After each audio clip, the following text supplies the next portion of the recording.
નમસ્કાર મિત્રો, સ્વાગત છે આપણી યુટ્યુબ ચેનલની અંદર। તો આજે આપણે દેશ અને દુનિયાના અને તાજા અને મહત્વ સમાચારની વાત કરવાના છીએ, તો વિડીયોને અંત સુધી જોવા વિનંતી। સૌપ્રથમ સમાચારની વાત કરીએ કે અંબાલાલ પટેલની નવી આગાહી। ગુજરાતમાં ભર શિયાળે વરસાદ ખાબકવાની આગાહી સામે આવી રહી છે। ગુજરાતના જાણીતા અંબાલાલ પટેલે તાજેતરમાં જ આગાહી કરી છે કે ડિસેમ્બરના રાજ્યમાં માવઠું થઈ શકે છે। આગામી 17 ડિસેમ્બરથી 24 ડિસેમ્બર સુધી રાજ્યમાં ઠેકાણે માવઠું થવાની શક્યતા રહેલી છે અને અંબાલાલ પટેલની માવઠાની આગાહીના કારણે ખેડૂતોને ચિંતા પેટી રહી છે। મહત્વનું એ છે કે રાજ્યના છેલ્લા કેટલાક દિવસથી દિવાળી વાવાઝોડું બાદ પણ ગુજરાત વાતાવરણમાં મોટો પલટો જોવા મળી રહ્યો છે। વધુ આગળ વાત કરીએ કે ગુજરાતના દરેક ખેડૂત પર 56,000 રૂપિયાનું દેવું। કેન્દ્ર અને રાજ્ય સરકાર દ્વારા ખેડૂતની આવક બમણી કરવાના વાયદો છતાં ગુજરાતના ખેડૂતોની આર્થિક સ્થિતિ કથળી રહી છે। જેમાં લોકસભા રજૂ થયેલા રિપોર્ટ મુજબ ગુજરાતના પ્રત્યેક ખેડૂતના સામે સરેરાશ 56,000 જેટલું દેવું છે। રાજ્યના 55 લાખ ખેડૂતોને 14,000 કરોડની બેંક લોન લીધી છે અને ખેતીનો ખર્ચ વધવા અને પાકને પૂરતો ભાવ ન મળવા જેવી સમસ્યાને કારણે ખેડૂતોના દેવામાં ડૂબી રહ્યા છે અને ઘણા ખેડૂતો ખેતી છોડી રહ્યા છે। વધુ આગળ વાત કરીએ કે ખેડૂતોને ખુશખબર, હપ્તામાં વધારો। કેન્દ્ર સરકારને આગામી બજેટમાં પીએમ કિસાન યોજના હેઠળ મળતી નાણાકીયની સહાય વધારવાને વિચાર કરી રહ્યા છે। ચર્ચાઓના અનુસાર હાલતમાં આપવામાં આવતા વાર્ષિક 6,000 રૂપિયાની લાભને વધારીને 9,000 રૂપિયા કરવામાં સંભાવના રહી છે।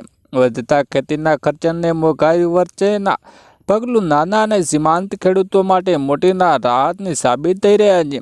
મીડિયા રિપોર્ટરની સૂચના છે કે આગામી બજેટના ખેડૂતોને ચહેરા પર સ્મિત લાવી શકે છે, કારણ કે પીએમ કિસાન સન્માન નિધિ યોજના નાણાકીય સહાય વધારવાની ચર્ચા બની રહી છે।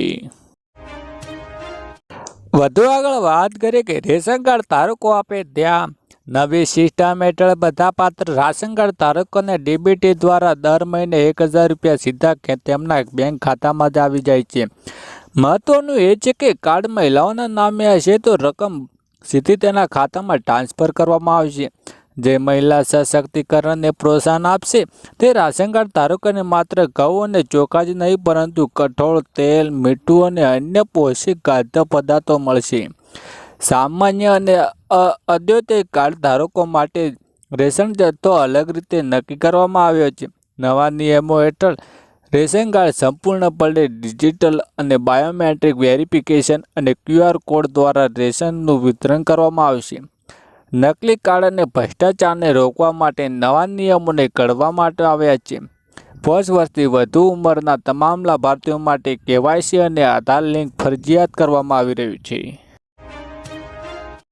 વધુ વાત કરી કે આગળ કે વિદ્યાર્થી માટે મોટા સમાચાર। ગુજરાત માધ્યમિક અને ઉચ્ચ માધ્યમિકના માધ્યમિક શિક્ષણ બોર્ડ દ્વારા ધોરણ 10 ની 12ની બોર્ડની પરીક્ષાનું ટાઈમ ટેબલ જાહેર કર્યું હતું, જેમાં 4 માર્ચના રોજ ધૂળેટીની જાહેર રજા હોવા છતાં પેપરનું આયોજન કરતા વાલી વિદ્યાર્થી મૂંઝવણમાં મુકાયા હતા। જોકે આ મામલે શિક્ષકની બોર્ડ ભૂલ સુધારી બોર્ડની પરીક્ષા તારીખ બદલવાની અંગે પરિપત્ર જાહેર કર્યો છે। વધુ આગળ વાત કરીએ કે રેશન કાર્ડ નવી જાહેરાત। મુખ્યમંત્રી ભૂપેન્દ્ર પટેલની નેતૃત્વ હેઠળ રાજ્ય સરકારના જે સફળ નામની નવી યોજનાઓ શરૂ કરી છે। આ યોજનાનો મુખ્ય ઉદ્દેશ્ય રાજ્યના અંત્યોદય પરિવારની આવક વધારવા અને તેમને આર્થિક રીતે સક્ષમ કરવાનું આયોજન આગામી 5 વર્ષની રાજ્યના 10 જિલ્લામાં 25 તાલુકાના 50,000 રૂપિયા અંત્યોદય અન્ય યોજના કાર્ડ ધારક પરિવારને લાભ આપશે। આજીવિકા નિર્માણમાં ભાગરૂપે પરિવારની આવક અથવા સ્ત્રોત ઊભા કરવા માટે 80,000 રૂપિયા સુધીનું અનુદાન આપશે। વધુ આગળ વાત કરીએ કે આપના 7 ડિસેમ્બર અમરેલીમાં કિસાન મહોત્સવ યોજાશે। આગામી પાર્ટી 7 ડિસેમ્બર અમરેલીના સિઝન પાર્કમાં ખાતે બપોરે 3 વાગે કિસાન મહાપંચ યોજાશે। ખેડૂતોને ન્યાય અધિકાર માટે આ કાર્યક્રમ પ્રદેશ પ્રમુખ ઈસુદાન ગઢવી, ગોપાલ ઇટાલિયન, ચૈતર વસાવા, હેમંત ખવા, સાગર રબારી સહિત આગેવાનો ઉપસ્થિત રહેશે। આપના સમગ્ર ગુજરાતના ખેડૂત મુદ્દે મહાપંચ યોજી રહી અમરેલી પછી આ શ્રેણીનો ભાગ લેશે। વધુ આગળ વાત કરીએ કે ટોલ સિસ્ટમ અંગે ગડકરીએ મોટો નિર્ણય. નીતિન ગડકરીએ એક મોટો નિર્ણય લેતા હાલની ટોલ સિસ્ટમ નાબૂદ કરી દીધી છે. તેમણે સેટેલાઇટ આધારિત ટોલ વસૂલવાની જાહેર કરી છે. ગડકરીએ કહ્યું કે આ સિસ્ટમ લાગુ કરવામાં પાછળનો ઉદ્દેશ્ય ટોલ વસૂલવા વધારવાનો અને ટોલ પ્લાઝા પર ભીડ ઘટાડવાનો છે. આ પહેલાં ગડકરીએ કહ્યું હતું કે હવે સેટેલાઇટ આધારિત ટોલ કલેક્શન થશે. તમે જેટલી મુસાફરી કરશો તેના પૈસા અપાશે. કર્મચારીને અમલ થશે અંગે કોઈ સ્પષ્ટતા થઈ નથી. વધુ મહત્વની આગળ વાત કરીએ કે વિદ્યાર્થીઓ માટે મોટા સમાચાર. અમારે ભાજપને ભાગ નથી, કોંગ્રેસને કાઢવી નથી અને આપને કોઈ આપ નથી. અમારે રાજકારણ સાથે કંઈ લેવા દેવા નથી. અમારે લેવા દેવા છે ખેડૂતના 3 મુદ્દા. પ્રથમવાર એવું બની રહ્યું છે કે ગુજરાતમાં કૃષિ મંત્રી ખેડૂતની વાત સાંભળીને તૈયાર થયા છે. 9 તારીખે મહાઆંદોલનની જગ્યાએ ગાંધીનગર ખેડૂત આગેવાનો સરકારી મંડળી જશે. જેમાં ખેડૂત આગેવાની જશે. તેમાં દેવું માપ ટેકાના ભાવે 200 મણ મગફળી અને જૂનો પાક વીમો આપવા મુદ્દે ચર્ચા કરવામાં આવશે. અને શું દેવું માફ થવું જોઈએ કે હાને કોમેન્ટ કરીને જણાવજો. વધુ મહત્વની આગળ વાત કરીએ ઘર બાંધવા મળશે 4 લાખ સુધીની સહાય. પ્રધાનમંત્રી આવાસ યોજનાનું સપનું ઘર 2026 સહાય મળશે. 4 તબક્કા. 1 ક્લિક લેવલ પૂર્ણ થયા બાદ 70,000ની સહાય. 2 ક્લિક લેવલ પૂર્ણ થયા બાદ 80,000ની સહાય. પ્લેન પૂર્ણ થયા બાદ 1.5 લાખની સહાય. 100% બાંધકામ પૂર્ણ થાય તો 1 લાખની સહાય. જમીનની માલિકો પૂર્વ મંજૂરી થયેલા બાંધકામની મંજૂરીનો દાખલો અને 50 સ્ટેમ્પ પર નોટરીની એન્ટ્રી, આધાર કાર્ડ, કુટુંબ તમારના સભ્યો, બેંક વિગતો, પાસબુક, ચેક, સ્ટેમ્પ. બાંધવા માટે શરતો. પોતાની જમીન અથવા સર્જરિત મકાન ઉપસ્થિત પાકું મકાન બાંધવા માટે NCB ધોરણ મુજબ હોવું જરૂરી છે. મકાનને કાપેલા 30 થી 45 ચોરસ વચ્ચે મકાનના 2 રૂમ, રસોડું, શૌચાલય, બાથરૂમ ફરજિયાત રહેશે. વધુ આગળ વાત કરી કે વીજળીના નિયમમાં ફેરફાર. નવું પાવર કનેક્શન. હવે તમારા દેશમાં નવા વીજળી કનેક્શન માટે વધુ રાહત જોવી પડશે નહીં. મોટા શહેરમાં 7 દિવસમાં બદલે 3 દિવસની વીજળી કનેક્શન મળી શકે છે અને ગામડાઓના નવા વીજ મીટર માટે 30 દિવસની લાંબી રાહ જોવી પડે છે અને 15 દિવસના ગામડાઓના વીજ જોડાણ મળી જશે. વીજળીના બિલમાં સુધારો કરીને ઉર્જા મંત્રીએ જાણકારી આપી છે કે વીજળી અને સોલારના નિયમો હળવા કર્યા છે.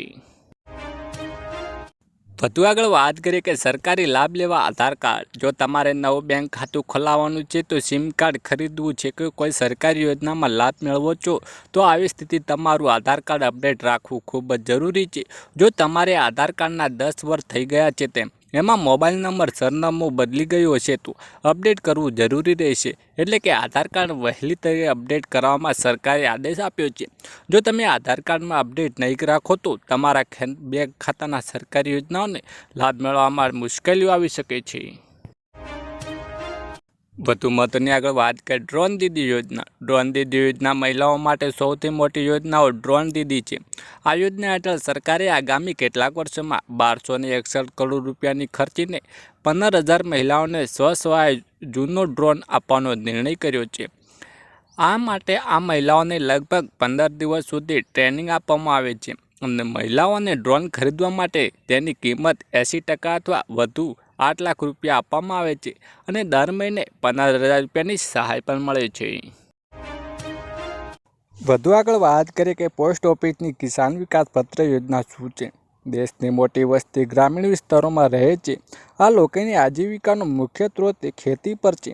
ગ્રામીણ વિસ્તારોમાં રહેતા લોકોને બચત અને રોકાણ કરવા માટે પ્રોત્સાહિત કરવા માટે પોસ્ટ ઓફિસ ખૂબ જ અદ્ભુત યોજનાઓ ચલાવી રહી છે. આ યોજનાને નામ કિસાન વિકાસ પત્ર યોજના છે. આ યોજનાને નામે તમે જે રકમ રોકાણ કરી શકો છો લગભગ 115 મહિલાઓને બમણી થઈ જાય છે. તમે કિસાન વિકાસ પત્ર યોજના ખાતું ખોલાવો છો અને 5 લાખ રૂપિયા રોકાણ કરો છો તો તેમાં 115 મહિના પછી તમારે 10 લાખ સુધી મળી શકે છે. કિસાન વિકાસ પત્ર યોજના વ્યાજ દર ચક્રવૃદ્ધિ આધારે ગણવામાં આવે છે.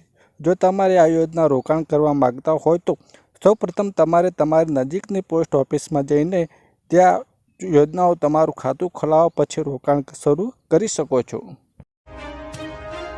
છેલ્લે મહત્વની વાત કરીએ કે પશુપાલકોને 10,800ની સહાય. ગુજરાત સરકાર દ્વારા ગાય સહાય યોજના 2025ની જાહેર કરવામાં આવી છે.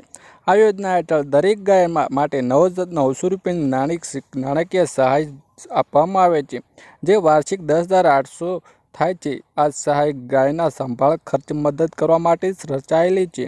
આ યોજનાના લાભ લેવા માટે ખેડૂતને ગુજરાત રાજ્ય કાયમી રહેવાસી હોવા જોઈએ, તેમની પોતાની જમીન જોઈએ અથવા ભાડાની જમીન પણ ખેતી કરતા હોવા જોઈએ. જ્યારે આ યોજના હેઠળ દરેક ખેડૂતોને વધુમાં વધુ 4 ગાયો માટે સહાય મળી શકે છે.